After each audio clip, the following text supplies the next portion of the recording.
Science में ये carbohydrate क्या होता है? अगर हमें कोई भी काम करना है तो इसके लिए हमें चाहिए एनर्जी, और एनर्जी हमें मिलती है फूड से। और फूड में मोस्टली ये तीन चीजें होती हैं, कार्बोहाइड्रेट, फैट और प्रोटीन। और हमारी बॉडी को जो मोस्टली एनर्जी मिलती है वो मिलती है कार्बोहाइड्रेट से। कार्बोहाइड्रेट शुगर के मॉलिक्यूल से मिलकर बना होता है। शुगर वही जो टेस्ट मीठी होती है। जब हम कोई भी चीज को खाते हैं तो हमारी बॉडी कार्बोहाइड्रेट को तोड़ती है सबसे छोटे फॉर्म में, और इसी सिंगल मॉलिक्यूल्स को हम बोलते हैं ग्लूकोज। यही ग्लूकोज हमारे ब्लड में डिसॉल्व हो जाता है और ब्लड के थ्रू ये हमारी पूरी बॉडी में एनर्जी को प्रोवाइड करता है। आपने हॉस्पिटल में देखा होगा, जब पेशेंट कुछ खा नहीं पा रहा होता है तो डॉक्टर ग्लूकोज की बोतल को कनेक्ट कर देते हैं और यही ग्लूकोज सीधे ब्लड में डिसॉल्व हो जाता है और पेशेंट की जो बॉडी को जो एनर्जी की रिक्वायरमेंट होती है वो भी मिल जाती है। अगर आप पूरे नेचर में देखो, शुगर अलग अलग फॉर्म में एग्जिस्ट करता है। शुगर को समझने के लिए हमने इसको तीन पार्ट में डिवाइड कर दिया है, मोनोसैकेराइड, डाइसैकेराइड, पॉलीसैकेराइड। और मोनो का मतलब होता है एक, यानी कि शुगर एक मॉलिक्यूल से मिलकर बना हुआ है, जैसे कि ग्लूकोज। पर ऐसे दो और भी शुगर है, फ्रक्टोज और गैलेक्टोज।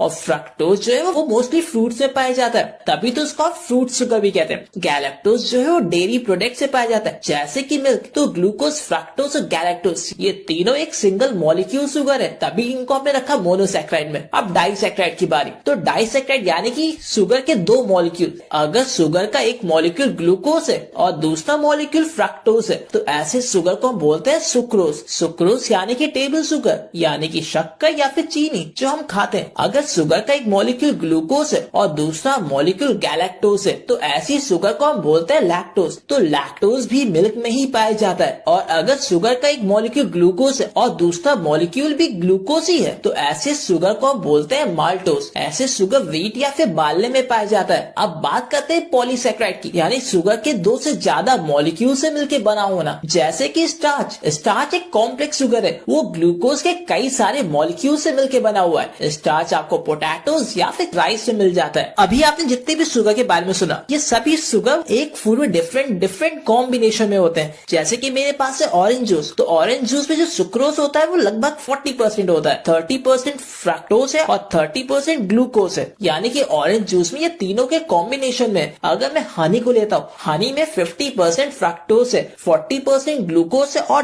10% अदर शुगर है। सिंपल।